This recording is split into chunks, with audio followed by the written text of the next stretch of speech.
Jogos Sem Fronteiras. Mi chiamo Oliviero Bonamici Com Olivier Bonamici. e sono un giornalista franco-italiano in Portogallo. Bom dia, Olivier. Bom dia. Olivier apresenta-se aqui hoje com um baralho de cartas. Um baralho de cartas normal, Olivier? Normal? Sim. Sim? Actual. Ok. Actual, joguei Normal cartas. e atual. Joguei cartas este fim de semana e pensei, mas afinal, este baralho de cartas existe desde há quanto tempo? Quando eu digo, lá estou a falar com copas, com ouros, etc., espadas, paus. É no século, desde o final do século XIX, e o que achei super curioso, e depois eu vou admitir, deliciei-me com essa história de toda a volta de baralho de cartas, perdi bastante tempo, ganhei tempo neste caso. Entre o século XV e o século XIX em Portugal, havia um baralho de cartas super popular, e vamos tentar perceber porquê, o que é que aconteceu, ou como é que era. Então, primeiro saber que o antigo baralho português, portanto entre o século XV e XIX, a grande diferença é que o naipe era o naipe latim. Ou seja, os ouros eram moedas, as copas eram taças, como acontece em Espanha. Mas o nome era assim ou era o símbolo? Era o símbolo. Ok. Em Espanha, neste momento, e na Itália, mas em Espanha, neste momento, o baralho ainda mais usado é este. É o com o naipe latim. É o que Não tem os bastos e os que têm Exatamente. os paus. Os bastos Sim, exatamente. tinha moedas, tinham...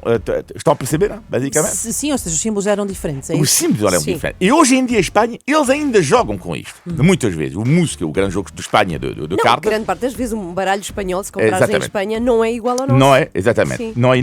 Não é o mesmo. Além disso, a grande questão é que é engraçado é que no baralho português, isto é que era a grande diferença com o baralho espanhol ou de todo o mundo, no hacha, em cada hacha havia um dragão.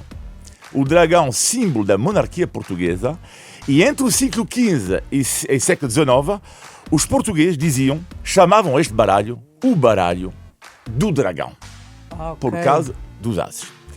E depois já uma curiosidade que eu acho completamente brutal, como sabem, em Portugal, dois dos jogos mais populares são a bispa e a sueca.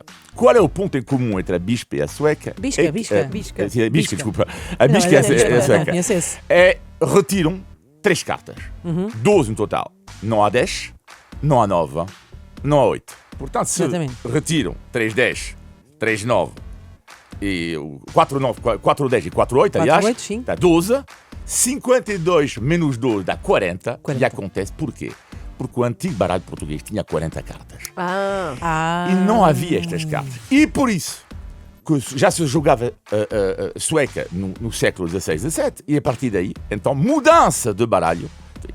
Mas a questão é, outra questão que eu me coloquei, então, mas porquê que raio? Na Itália e em Espanha ainda jogam com baralho tradicional e em Portugal não. Em Portugal jogam-se com este baralho atual. Acontece que em Portugal, no século XIX, por razões económicas, já havia problemas económicos. Houve um problema de produção de cartas. A produção portuguesa acabou, foi depois para o estrangeiro e foi adotado em Portugal O baralho francês. Isso quer Este dizer é que o nosso padrão. baralho antigamente não tinha 8, 9 nem 10? Não, não tinham. Ok. Tinham ouros, tinham copas, tinham 7 ouros, por exemplo, 7 moedas, por exemplo, Ok. etc. Mas não havia o número.